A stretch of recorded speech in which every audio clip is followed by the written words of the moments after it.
Okay. सो हम लोग आज सीपीआर प्रोसीजर के बारे में बात करेंगे कि सीपीआर क्या होता है और इसका डेफिनेशन क्या होता है, इसका पर्पस क्या होता है, एम क्या होता है और कौन कौन सी कंडीशन में हम लोग सीपीआर देते हैं।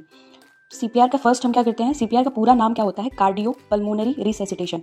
ठीक है, कार्डियो वर्ड का मतलब होता है हार्ट और पल्मोनरी वर्ड का मतलब होता है लंग्स और रिसेसिटेशन का मतलब होता है रीस्टोर करना।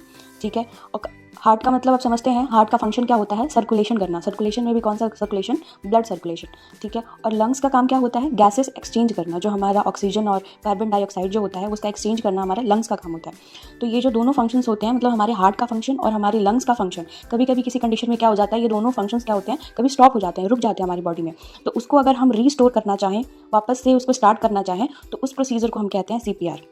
ठीक है, सीपीआर का एक और नाम होता है जिसे हम लोग क्या कहते हैं, basic life support. Basic life support का मतलब क्या होता है कि अगर किसी इंसान का हार्ट या लंग्स सडनली क्या हो जाता है, स्टॉप हो जाता है, रुक गया है फंक्शन करना, तो जब तक कि आप उसको हॉस्पिटल में ले जाकर के एडमिट नहीं कर देते हैं, वेंटिलेशन पे नहीं डाल देते हैं, ऑक्सीजन एडमिनिस्ट्रेशन नहीं कर देते हैं, तो उससे पहले आप जो एक प्रोसेस कर रहे हैं उसकी लाइफ को सेव करने के लिए, उसी के अंदर आपका सीपीआर आता है। इसी वजह से इसे हम कहते हैं बेसिक लाइफ सपोर्ट। हमारा बेसिक जो होता है लाइफ को सपोर्ट करने का प्रोसीजर वो होता है सीपीआर। ठीक है, तो सीपीआर का मतलब कार्डियो पल्मोनरी रिसेसिटेशन। कार्डियो मतलब हार्ट, पल्मोनरी मतलब लंग्स और रिसेसिटेशन मतलब होता है रीस्टोर करना। ठीक है, क्या रीस्टोर करना, सर्कुलेशन और गैसियस एक्सचेंजेस। डेफिनेशन क्या है कि CPR is an emergency life saving procedure. ये क्या होता है, एक इमरजेंसी लाइफ सेविंग प्रोसीजर होता है जो कि बहुत ही इमरजेंसी कंडीशन में रिक्वायर्ड होता है पेशेंट को, which is done when someone's breathing and heart beat stop. ये तब हम करते हैं जब किसी भी पेशेंट का क्या हो जाता है, हार्ट बीट या तो फिर रेस्पिरेशन, ब्रीथिंग जो होती है वो स्टॉप हो जाती है। ठीक है, पर्पस क्या होता है कि इस पर्पस में हम देखते हैं कि CPR provide oxygen to the brain and other vital organ until help arrives.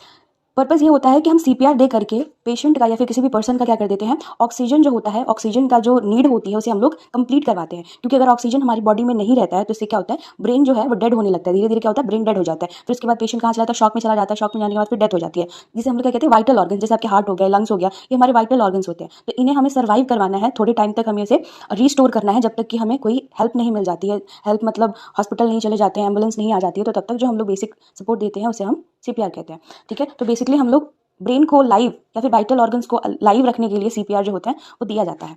ठीक है, यहाँ पर फिर लिखा हुआ एम क्या है, to restore the function of lung and heart. Heart और लंग्स के फंक्शन को रिस्टोर करने के लिए हम लोग सीपीआर देते हैं। इंडिकेशन क्या होता है, तो इंडिकेशन होता है, फर्स्ट इंडिकेशन है कार्डियक अरेस्ट। मतलब इंडिकेशन का मतलब होता है कि कौन कौन सी कंडीशन में हम सीपीआर दे सकते हैं। तो सबसे पहली कंडीशन होती है कार्डियक अरेस्ट। अगर किसी पर्सन को कार्डियक अरेस्ट आ जाता है तो उस कंडीशन में हमें सीपीआर देना होता है। कार्डियक अरेस्ट को पहचानने के कुछ सिम्टम्स होते हैं, जैसे कि फर्स्ट क्या हुआ है, आप कैसे पहचान सकते हैं कि किसी को कार्डियक अरेस्ट आया हुआ है। तो फर्स्ट क्या है कि पर्सन कैसा हो जाता है, अनरिस्पॉन्सिव हो जाता है। अनरिस्पॉन्सिव मतलब अगर